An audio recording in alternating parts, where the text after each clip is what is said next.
Skevs here, and today we're going to be talking about making nutritional adjustments to our diet. Now, you guys should all know by now that context is extremely important, and we're talking about making adjustments for fat loss, not for muscle gain, not for health, not for performance.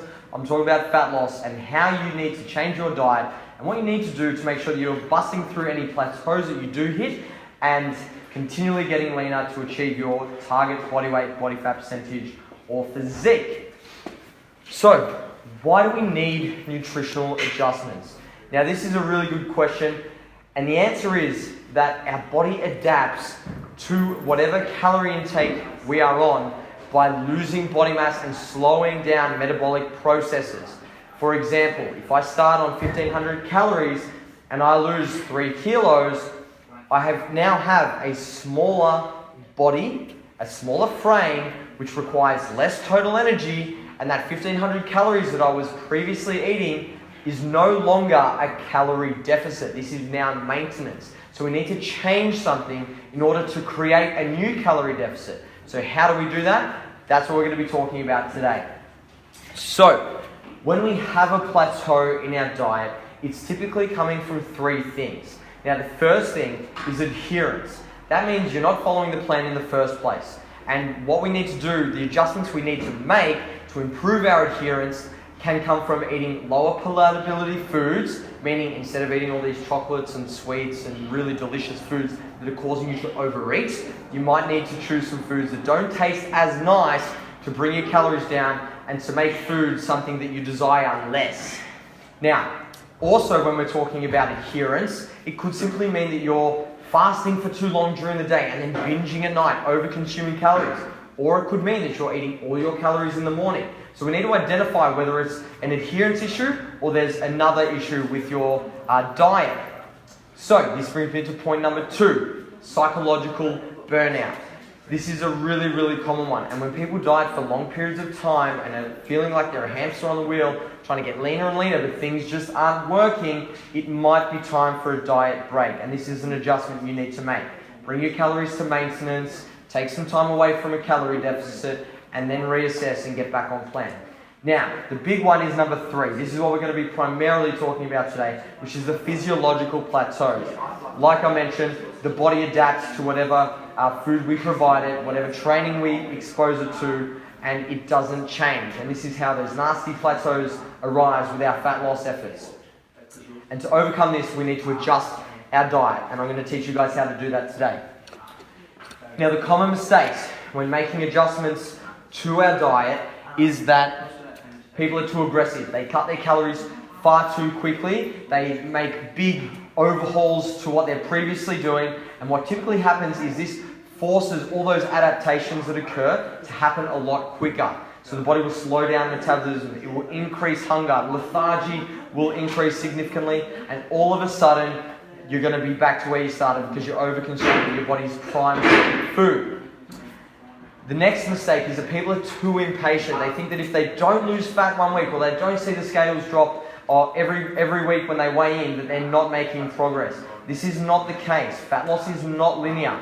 There will be fluctuations in your diet from week to week, month to month, but what we're looking for is a general trend going down. And it's really, really important to be patient before jumping in and cutting out your calories. And the last one, like I touched on, is non-compliance. So people will cut out calories or make changes to their diet when in actual fact they're not adhering to their previous plan. And this is a big mistake that a lot of people make, and I see it far too often. I don't recommend changing your diet unless you've complied 100% to your previous plan for 14 days. If there's no change in your physique or in the scales after 14 days with 100% compliance, then it's time to make an adjustment like I'm now going to teach you. So, obviously, we need to change something, and that's going to come in the form of reducing calories or increasing energy expenditure to create a new calorie deficit. Now, how big a deficit should we look to create? Well, that's really dependent on a number of things. The first thing is how many calories you're consuming in the first place, so where your starting point is. If you're a female who's really small and you're eating 1,200 calories a day, it's going to be a lot harder to decrease your calorie intake by more than 10%. Conversely, if you're a male and you're eating 3,500 calories plus, and you might have plateaued with your fat loss, you've got a lot more room to move. And this is where you need to be very clever and make a good call as a coach of yourself to make sure that you're not backing yourself into a corner and giving yourself nowhere to go for future plateaus or stalls. So I typically recommend a calorie deficit of between 5 and 10%. Now again, this is going to be dependent on how much body fat you're carrying as well. So if you're somebody who's got a lot of body fat, you've got more room to move, you can have a bigger deficit, bigger increases in your calorie deficit than somebody who is at a lower body fat percentage, such as in a contest prep, nearing the stage.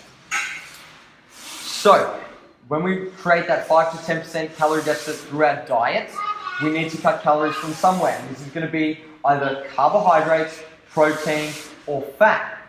Now, I prefer to cut from fat first, because if we can keep carbohydrates high, what this typically means is that the diet's going to be a little bit more enjoyable, there's going to be more energy available, and performance will be better in the gym, which is possibly going to improve retention of lean muscle mass. Therefore, I like to take calories from fat first.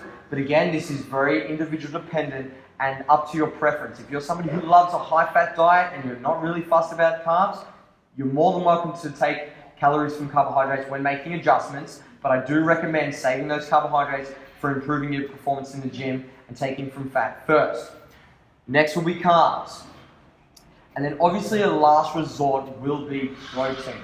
So protein is something that we don't necessarily want to be reducing during a fat loss phase, because it increases the risk of losing all your hard-earned muscle because you're at a calorie deficit, and the body's going to look to rely on any stored energy in the body. And protein, muscle is energy costly, and the body will use it when it needs to.